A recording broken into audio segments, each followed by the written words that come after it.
अच्छा, आज हम जो टॉपिक करेंगे वो है हमारा नेक्स्ट टॉपिक है कैश फ्लो के बाद इक्वल वर्थ एनालिसिस का। और इसके बेसिकली दो टॉपिक्स होते हैं। एक आपके जो है कंपैरिजन होता है वो इक्वल लाइफ के लिए होता है और एक दूसरा होता है आपका डिफरेंट लाइफ के लिए। तो आज हम जो करेंगे वो सिर्फ आपके लिए जो है इक्वल लाइफ स्टाइल के लिए। पहले देख लेते हैं कि ये होता क्या है।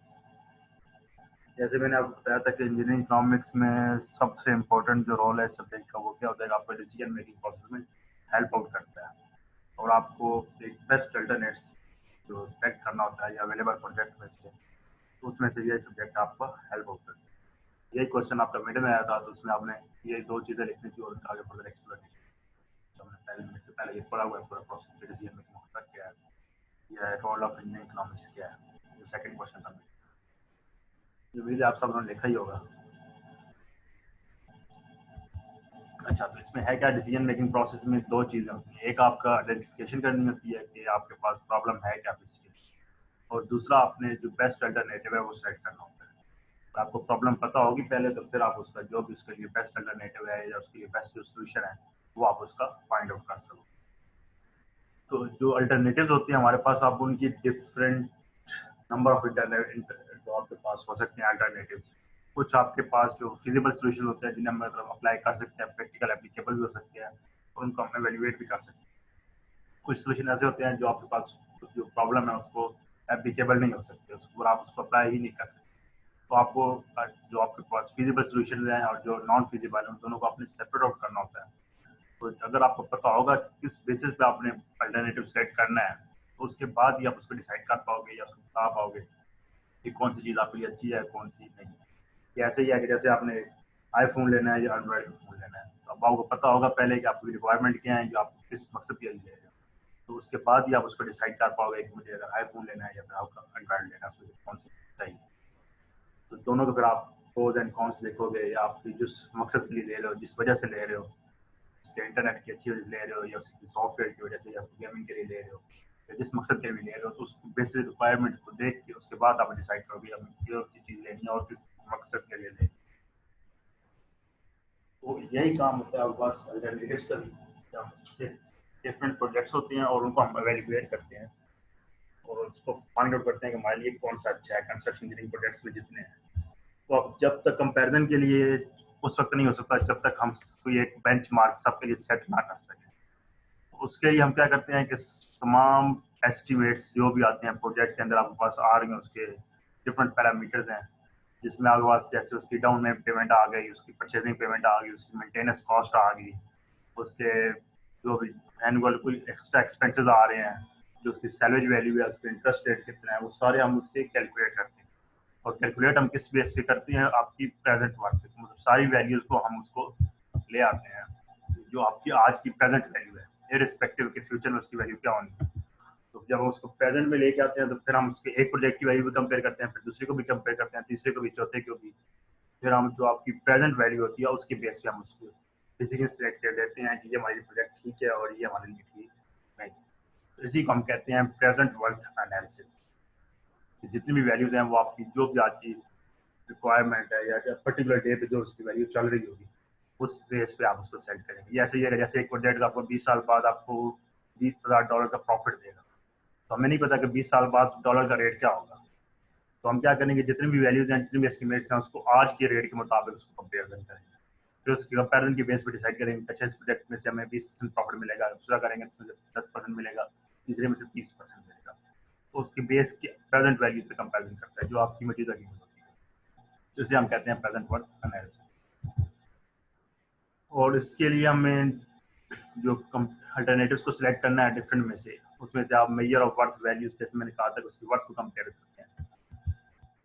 और इसके लिए करने के लिए क्या है कि सिंपल आप जो भी इसका result of engineering economic analysis है उसका हम सिंपल कंपेरिजन करते हैं और फिर इसको एवेल्युएट करते हैं। उसमें से हम बताते हैं कि हमारी बेस्ट अल्टरनेटिव कौन सा है और किसको हम इम्प्लीमेंट करना चाहिए और किसको नहीं करना चाहिए। और फिर अल्टरनेटिव्स को देखते हुए आपको उसका इकोनॉमिक एक्सपेक्ट भी देखा जाता है और उसकी टेक्नोलॉजिकल एक्सपेक्ट भी देखा जाता है।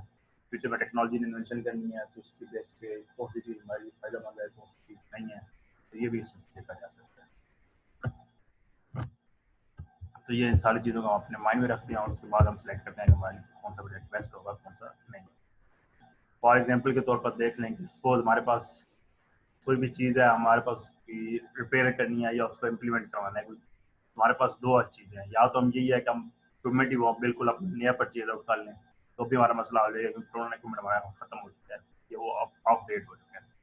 दूसरा सेक्शन आपके पास क्या है कि उसकी एग्जिस्टिंग इक्विपमेंट को आप अपग्रेड कर लें और उसको एक पुराना जो इक्विपमेंट है जो भी अवेलेबल है उसको अपग्रेड कर लें। तो हमारे पास दो ऑप्शन है, या हम उसका नए बिल्कुल फ्रेश न्यू इक्विपमेंट परचेज कर लें, दूसरा क्या है कि एग्जिस्टिंग इक्विपमेंट को आप उसको अपग्रेड कर लें। तो दोनों के लिए क्या होगा, दोनों अल्टरनेटिव्स के लिए पहले अगर नया इक्विपमेंट लेना है तो उसके लिए आपको डिस्क्रिप्शन इन्फॉर्मेशन चाहिए होगी। उसके बाद आप उसकी कोई कैश फ्लो डायग्राम्स ड्रा करोगे, आप देखोगे आपके पास इनकम कितनी आ रही है, आपके पास कॉस्ट कितनी आ रही है। उसके बाद टैक्स ला क्या कहते हैं, अगर नया इक्विपमेंट आएगा तो उसकी फाइनेंसिंग स्ट्रेटजी कहाँ से आएगी। फिर आप उसके ऊपर एनालिसिस करोगे, एनालिसिस में क्या आएगा, वही टाइम वैल्यू ऑफ मनी क्या है, उसका इंटरेस्ट रेट क्या चल रहा है, उसकी कीमत की पर्टिकुलर उसकी वर्थ क्या है उस इक्विपमेंट की जो आप ले रहे हो। उसके बाद आप उसको एवेल्यूएट करोगे, तो फिर डिसाइड करोगे कि हमारे पास वो लेना चाहिए या नहीं चाहिए। दूसरी ऑप्शन क्या है कि आप उसी पुराने इक्विपमेंट को अपग्रेड करो। जब पुराने अपग्रेड को इक्विपमेंट को अपग्रेड करना है तो उसकी वही आपको बेसिक इन्फॉर्मेशन तो आपको पहले पता होनी चाहिए उसकी भी, कि हमारे पास ऑलरेडी है क्या चीज़ उसमें से, और उसमें से हम सब रिक्वायरमेंट क्या है या उसमें हम ऐड क्या करना चाह रहे हैं। सपोज आप उसी के सिर्फ कैमरा इंप्रूव करना चाह रहे हैं, पहले उसका 8 मेगापिक्सल है, आप उसको 13 पे लेके जाना चाह रहे हैं, तो आपको पहले पता होगी पार्ट की स्पेसिफिकेशन क्या है, 13 स्पेसिफिकेशन के रन करने के लिए कौन कौन से मोबाइल में आप चल सकते हैं, 13 मेगापिक्सल किसमें नहीं चल सकता, वो सारी आप उसमें से देखोगे स्ट्रेटेजी। फिर आप उसी की भी वही कैश फ्लो डायग्राम ड्रा करोगे, सिमिलरली उसी का भी economic analysis, time value of analysis, सारा एनालिसिस करोगे और एट द एंड दोनों के जो रिजल्ट्स हैं उनको कंपेयर करोगे। और फिर आप देखोगे कि सपोज हमारे पास नया इक्विपमेंट है, उसकी कॉस्ट आती है $20,000, जो अपग्रेड करने वाली कॉस्ट आती है उसकी $10,000 आती है। तो उस बेस पे फिर आप उसको डिसाइड करोगे कि आपके पास नया लेना चाहिए या पुराना ही रखना चाहिए। और फिर जब एक दो साइड हो गया अल्टरनेटिव, तो फिर आप उसको क्या होगा, इम्प्लीमेंट कर दो। सिंपल, जो भी आपके पास आ रहा है सोल्यूशन आप उसको इम्प्लीमेंट कर दो। लेकिन वही है कि जो आप जो भी अल्टरनेटिव होगा, हर अल्टरनेटिव देगा आपको उसकी कैश फ्लो डायग्राम ड्रा करनी या टाइम वैल्यू ये निकालना हो, उनका इंटरेस्ट रेट पता होना चाहिए, उनकी मेजर ऑफ वर्थ आपको पता होनी चाहिए, तब आप इसको इम्प्लीमेंट कर सकते हैं। उसके बाद हमारे पास जो हमें अल्टरनेटिव्स देखते हैं, तो हमारे पास जो मेन कैटेगरीज हैं वो दो है हमारे पास प्रोजेक्ट को कैटेगराइज करने। पहले को हम कहते हैं म्यूचुअली एक्सक्लूसिव इवेंट्स, या जिन्हें हम कहते हैं MEE इवेंट्स सिंप्लीफाइड फॉर्म में। दूसरे हमारे पास होते हैं इंडिपेंडेंट इवेंट। जो म्यूचुअली एक्सक्लूसिव इवेंट होते हैं उनमें क्या होता है कि आपके पास नंबर ऑफ प्रोजेक्ट्स होते हैं और उनमें से आपने कोई एक प्रोजेक्ट सेलेक्ट करना है। सपोज आपके पास 10 प्रोजेक्ट हैं, 10 में से आप जैसे यही है कंस्ट्रक्शन के लिए आपके पास टेंडरिंग हुई है, कोई आपके पास बिडिंग हुई है, तो आपके पास 10 आ गए, आपके उनके डॉक्यूमेंट्स आ गए या उनकी टेंडरिंग आ गई डॉक्यूमेंट्स के लिए।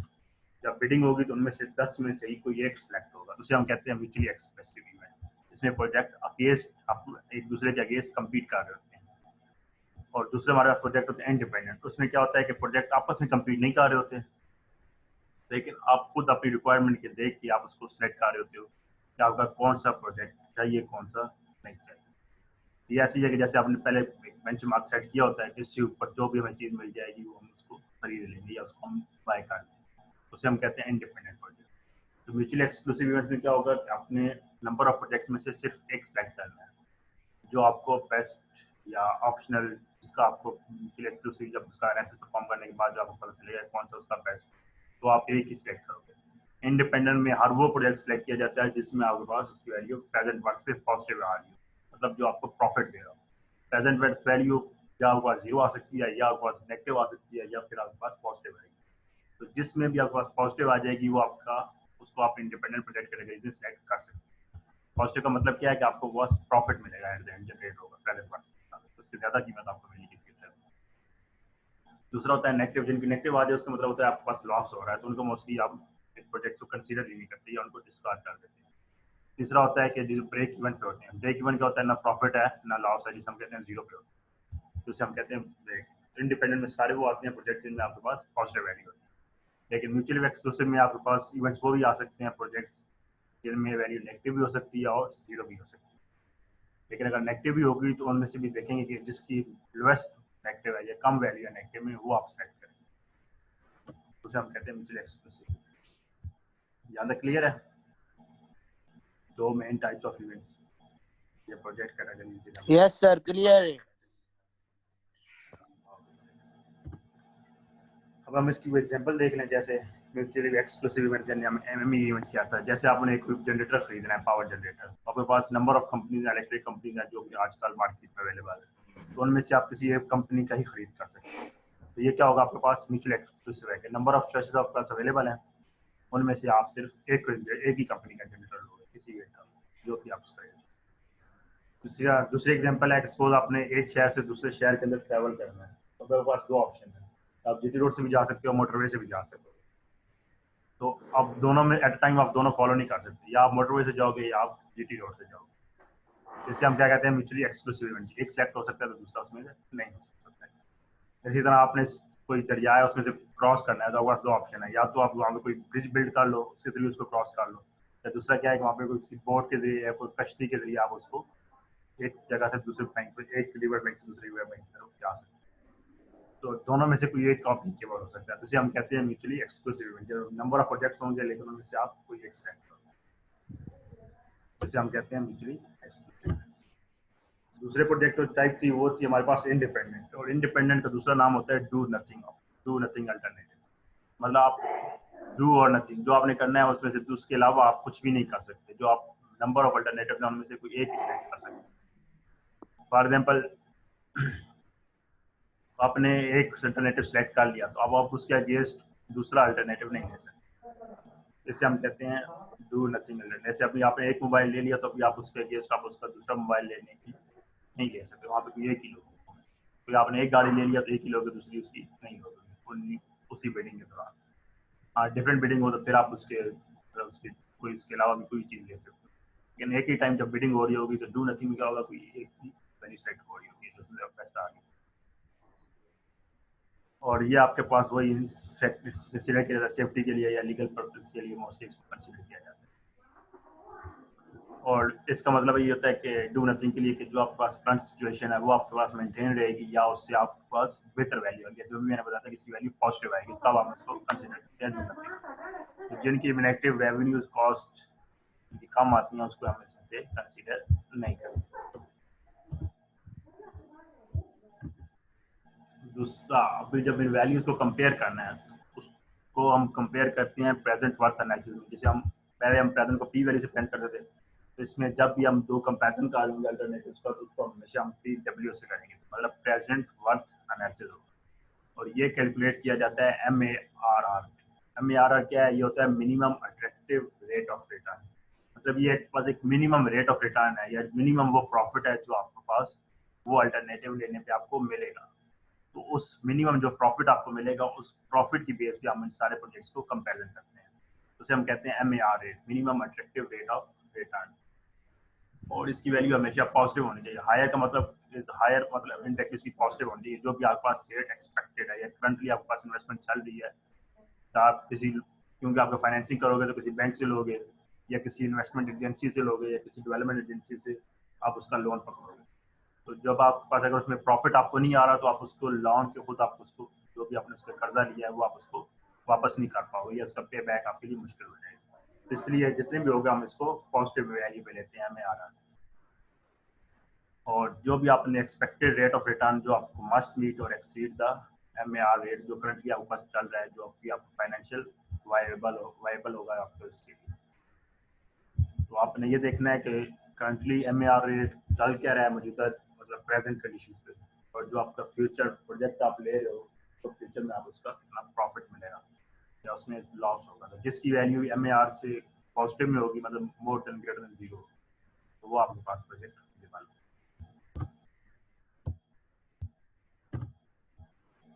क्लियर है? अच्छा, नेक्स्ट था क्या, प्रेजेंट वर्थ मेथड हमारे पास पॉपुलर है। क्यों? क्योंकि जितने भी आपके पास इसके पास फ्यूचर कॉस्ट हैं या रेवेन्यूज के एस्टिमेट्स हैं, उनको हम ट्रांसफॉर्म करते हैं इक्विवेलेंट डॉलर रेटेड जो आपके पास नाउ है। नाउ का मतलब जो आपके पास प्रेजेंट वैल्यू है, जो आज के दिन आपके पास चल रही है।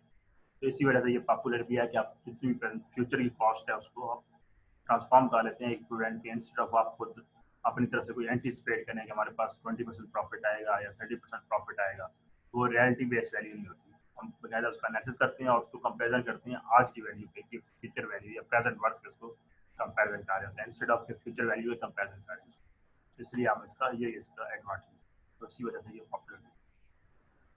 और इसी वजह से आपके पास एक आसानी हो जाती है कि आपको एक बेंच मार्क मिल जाता है कि सारे प्रोजेक्ट्स को आप किस पॉइंट पे कंपेरिजन करो। तो हो सकता है कोई प्रोजेक्ट आपका 5 साल चल रहा हो, दूसरा प्रोजेक्ट आपका 10 साल बाद चले, कुछ 30 साल चले, तो उसको इस तरह कंपेरिजन करना उसकी लाइफ स्पैन पे मुश्किल होता है, तो उसको हम कंपेरिजन करते हैं प्रेजेंट वर्थ करने। इसी वजह से इसका एक इकोनॉमिक एडवांटेज मिल जाता है कि बंदे को पता होता है कि प्रेजेंट वैल्यू डॉलर की इतनी है, तो इसके मुताबिक इसके कंपेरिजन में या इसके मुकाबले में मुझे कितना प्रॉफिट मिलेगा आगे। और इसमें फिर हमारे पास, जैसे मैंने आपको क्लास लेक्चर स्टार्ट में बताया कि हमारे पास जो प्रेजेंट वर्थ कंपेरिजन है उसके दो अल्टरनेटिव, एक तो वही है कि जिसमें आपके पास इक्वल लाइफ्स हो, दूसरा आपके पास होता है जिसमें लाइफ स्पैन आपका डिफरेंट हो। इक्वल लाइफ्स का मतलब कि जो भी प्रोजेक्ट हैं वो सारे आपके पास 5 साल के लिए चल रहे होंगे, 4 साल, मतलब सब फिक्स लाइफ होगी, इस ड्यूरेशन के अंदर आपके प्रोजेक्ट वो कंप्लीट हो जाएंगे फिक्स ड्यूरेशन के अंदर।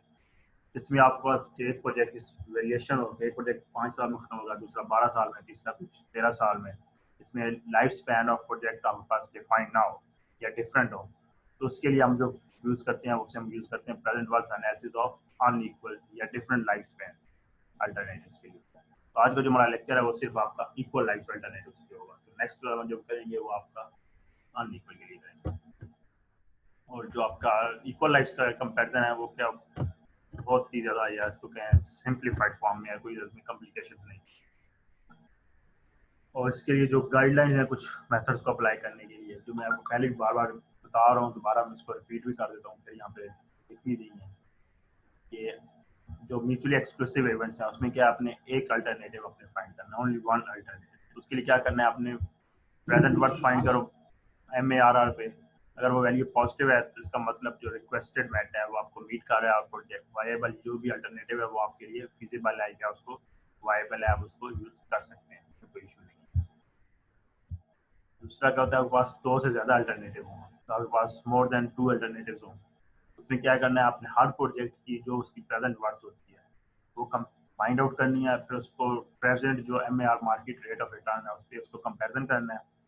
या दूसरा यह है कि दोनों प्रोजेक्ट्स की MAR निकाल लो और फिर उनको आपस में कंपेयर कर दो, म्यूचुअली उनको कंपेयर कर दो, तो उससे भी आपने फिर वो अल्टरनेटिव्स के पास क्या होगा, आपके पास नंबर ऑफ प्रोजेक्ट्स आ जाएंगे, तो कोई प्रोजेक्ट ऐसा होगा कि इसकी वैल्यू ज़्यादा होगी, किसी की कम होगी, तो अपने अल्टरनेटिव वो सिलेक्ट करना है जिसकी न्यूमेरिकल वैल्यू ज़्यादा हो, MAR लार्जेस्ट वैल्यू।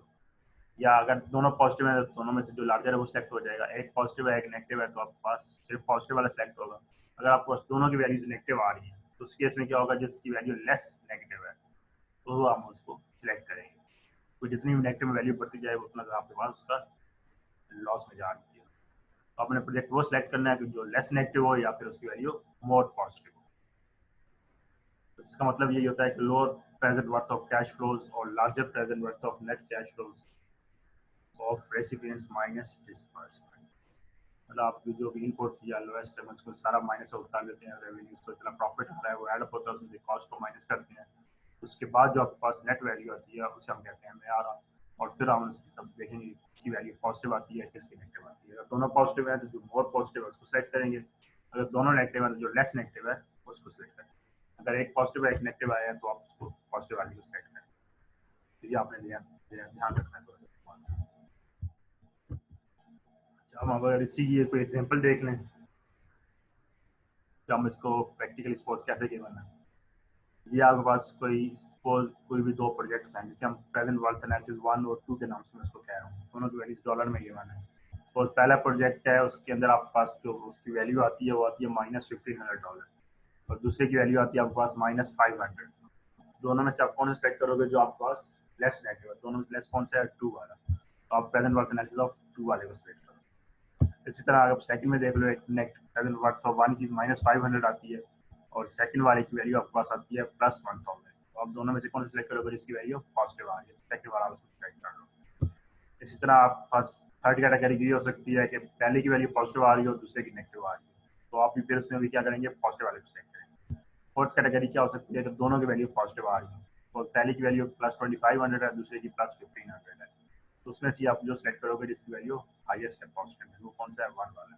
तो ये आपके पास 4 कॉम्बिनेशन बन सकते हैं, दोनों नेगेटिव हो सकते हैं, पहले वाला नेगेटिव हो दूसरा पॉजिटिव हो, या फिर पहले वाला पॉजिटिव हो दूसरा वाला नेगेटिव हो, या फिर दोनों आपके पास पॉजिटिव हो।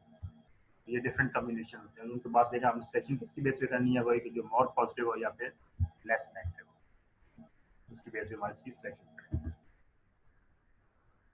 तो अगर ये था आपके पास म्यूचुअली एक्सक्लूसिव के लिए, तो अगर आपके पास प्रोजेक्ट्स आपके पास इंडिपेंडेंट के लिए क्या है, तो इंडिपेंडेंट के लिए क्या करना है, आपने उसके लिए जितने भी इंडिपेंडेंट प्रोजेक्ट हैं सबके लिए आप उसकी MAR फाइंड करोगे, और हर वो प्रोजेक्ट जिसकी present worth value equal to या मोर देन पॉजिटिव आती है, पॉजिटिव वैल्यू आती है, ग्रेटर देन जीरो आती है, लेस देन और ग्रेटर देन और इक्वल टू जीरो, तो वो आप प्रोजेक्ट्स को सिलेक्ट कर लोगे या उसको आप साइन कर लोगे, तो इंडिपेंडेंट ज़रा इजी हो जाता है।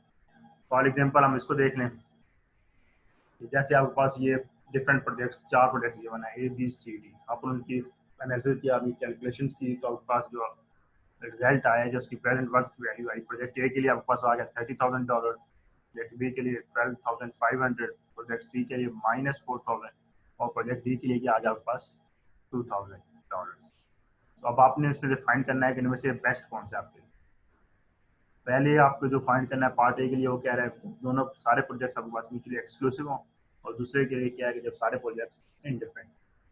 जैसे मैंने बताया था कि म्यूचुअली एक्सक्लूसिव में क्या होगा, तो चारों में से कोई एक प्रोजेक्ट सेलेक्ट करना है, हम 4 हैं तो चारों में से कोई एक प्रोजेक्ट सेलेक्ट होगा, और एक सेट कौन सा करेगा जिसकी वैल्यू हाईएस्ट है, तो हाईएस्ट वैल्यू यहाँ पे किसकी है +30,000, तो हमारे पास जो लार्जेस्ट प्रेजेंट वर्थ वैल्यू क्या होगी, अल्टरनेटिव बेस्ट फिजिबल कौन सा होगा, वो आपके पास ए हो जाएगा। दूसरी क्या थी इंडिपेंडेंट, इंडिपेंडेंट में आपने सारे वो प्रोजेक्ट सेलेक्ट करने हैं जिसकी वैल्यू पॉजिटिव आ रही है, तो यहाँ पे ए की वैल्यू पॉजिटिव आ रही है 30,000, बी की भी है 12,000, और डी की भी है 2,000, सिर्फ आपका सी इसमें इंक्लूड नहीं है क्योंकि उसकी वैल्यू क्या है -4,000। तो जितने भी पॉजिटिव वैल्यू हैं वो सारी आपके पास इसमें से आ जाएंगे जब आपके इवेंट्स इंडिपेंडेंट होंगे। तो म्यूचुअली एक्सक्लूसिव होंगे तो कोई एक अल्टरनेटिव सेलेक्ट होगा, जब आपके पास इंडिपेंडेंट होंगे तो जितने भी जिनकी वैल्यू पॉजिटिव है होंगी वो सारे उसमें से सेलेक्ट हो जाएंगे। मतलब क्लियर है, क्वेश्चन है तो पूछ लो।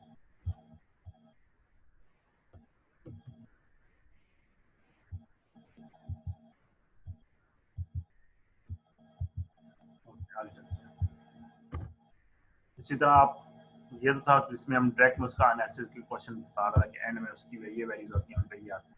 दूसरे इसमें क्या हो सकता है कि आपको खुद वो कह सकता है क्वेश्चन में कि डिफरेंट हमारे पास ये प्रोजेक्ट्स हैं, उनका ये डेटा में गिवन है, और उन डेटा की बेस पे आपने उनका खुद एनालिसिस करेंगे और फिर उसको आप कंपेरिजन करेंगे। जैसे यहाँ पे क्या कह रहा है कि perform a present worth analysis of equal service machine. Equal service machine का मतलब चला पता चल गया कि सबका लाइफ स्पैन क्या सेम है, विद अ कॉस्ट जो कि यहाँ पे शॉन ब्लू है, मार्केट रिटर्न रेट उसने बता दिया 10% पर ईयर, और रेवेन्यूज अब जो सबके लिए एक्सपेक्टेड है वो ये क्या है। ये एक आपके पास 3 मशीन है, इलेक्ट्रिक पावर मशीन है, सेकंड क्या है आपके पास गैस पावर मशीन है, थर्ड क्या आपके पास सोलर पावर मशीन। तो सबकी सबसे पहले जो फर्स्ट कॉस्ट गिवन है जिसे हम कहते हैं डाउन पेमेंट, डाउन पेमेंट हमें तीनों के लिए गिवन है -25, -300 एंड -6,000।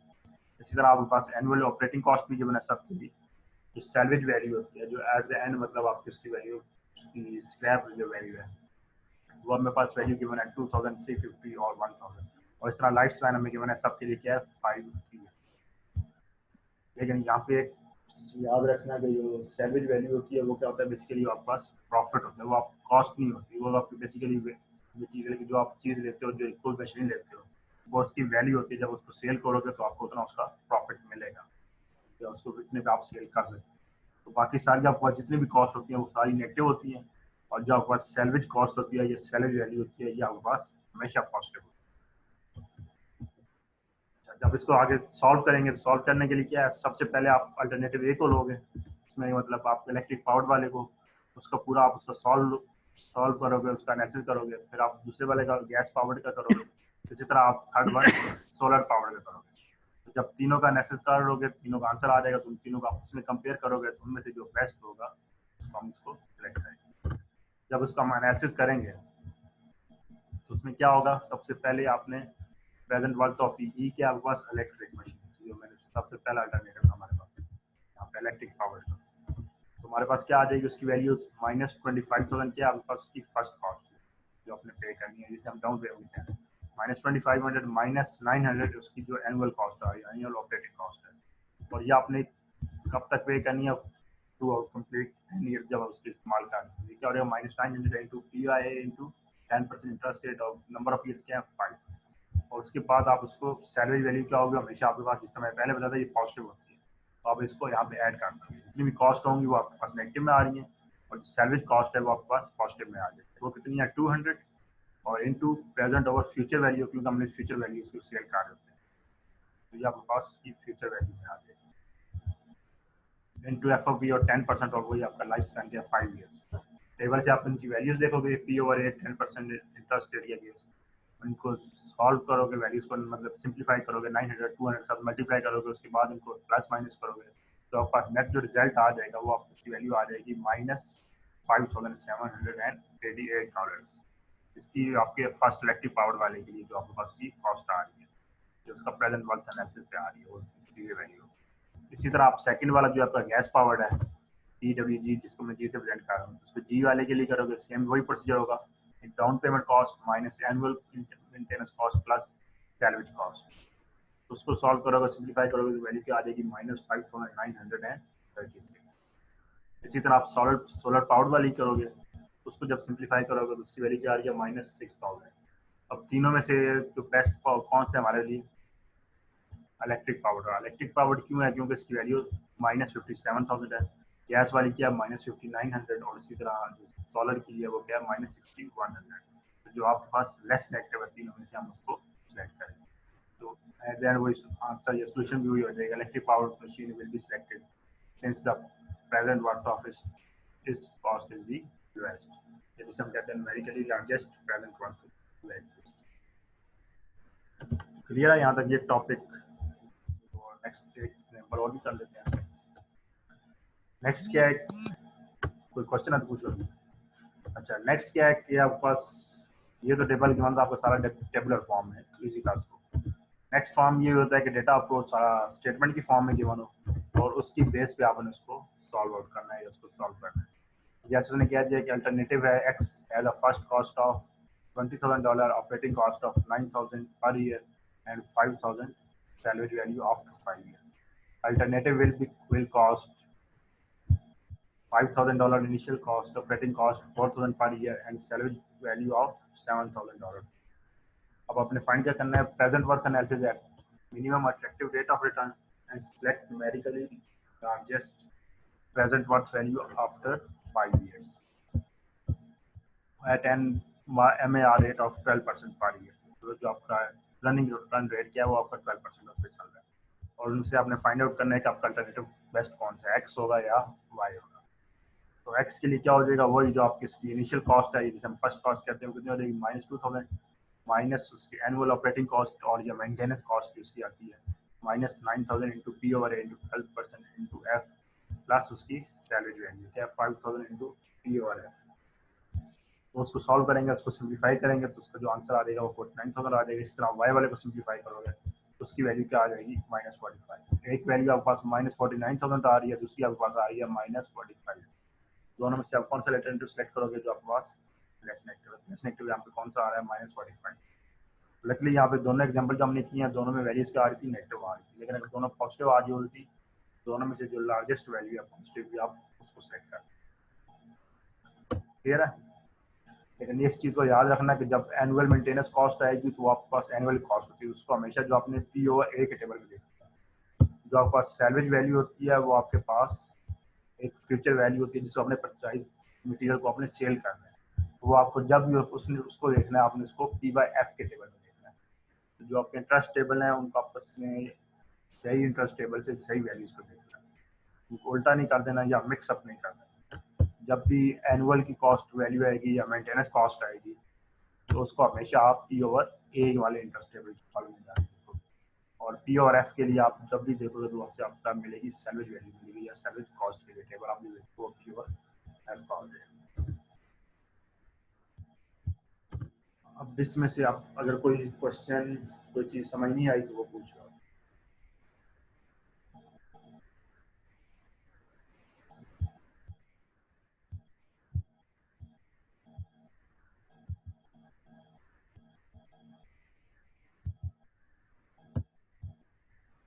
बाकी मैंने स्क्रीनशॉट ले लिया है, जो हमारे पास अटेंडेंट थे आज की क्लास के 10-14 स्टूडेंट 15